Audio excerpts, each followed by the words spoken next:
salaam sama gars yi daal leen ak jàmm sama chaîne YouTube bi ci vidéo bii nag dama leen a bëggoon wan nan ngeen def ba activer contrôle parental nag soo ko déggee mooy par exemple nga nekk ay xale nga bëgg a xam ban heure lu ñuy connecté genre yooyu wala tamit yan site nga am luñ am droit xool ak yan site luñ amul droit xool waaye yooyu yëpp ci contrôle parental luñ koy activer pour nga def ko nag lu yomb la da ngay ñëw ci Google Chrome nga def 192.168.1.1 voilà léegi soo ñëwee fii mot de passe bi comme ni ma ko yàgg di waxee rek mi ngi ci ginnaaw moo demee fekkee mos ngeen koo changé tamit ngeen def mot de passe bi nga xam ne moom ngeen ko changé voilà léegi soo connecté nii ci interface bi ngeen ñëw léegi soo ko liggéey nga dem ci internet mooy onglet internet bi ci ngay bës léegi soo ko bësee soo ñëwee fii da nga gis contrôle parental mi ngi nii léegi ngeen bës foofu maa ngi leen fàttali nag vidéo bi ñu ngi koy defar ak Livebox fibre voilà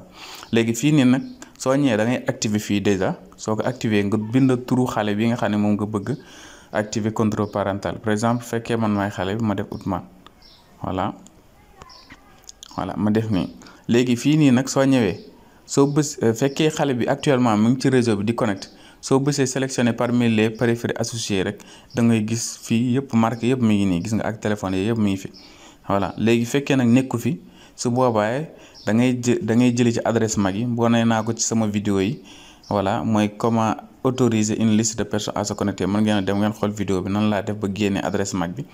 léegi soo leen ñëwee fii ngeen bind adresse mag bi voilà léegi nag fekk man damay jël supposé ne boobi mi ngi ci connexion bi ba pare léegi donc dama koy sélectionné rek instant sélectionné naa ko mën naa bës si sélectionné parmi les lii pour fermer waat page bi voilà gis nga léegi soo ñëwee soo paree nag bii soo ko activé mooy bi ci nekk interdit l'accès à internet soo ko fii nga ko bàyyi su boobaa xale bi du amati sax connexion internet jamono ji ñëpp duñu connecté pour bu mu des moom voilà léegi nag fekkee yow da ngaa bëgg par exemple muy mën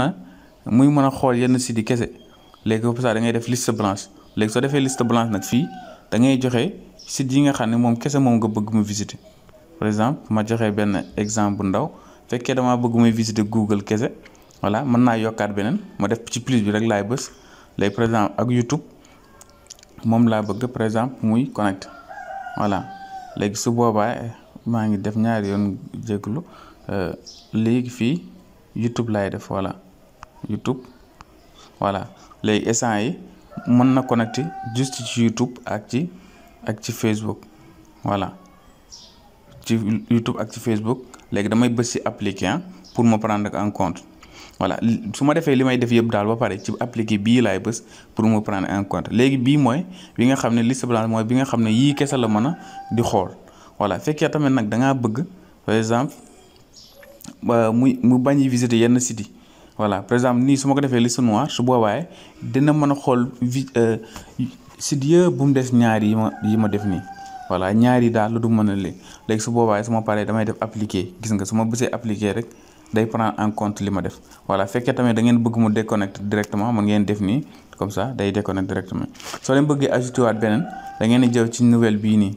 fekkee da nga am beneen doom boo ci bëgg a dëggal da ngay def nii nga def li ma defoon sànq rek ngay activé waat fii bind tur bi voilà par exemple def nii léegi après fii tamit fekkee amoo adresse mag bi wala fekkee adresse mag mi ngi fekkee moom mi ngi déjà connecté fii nga sélectionné rek voilà nga def nii après mën naa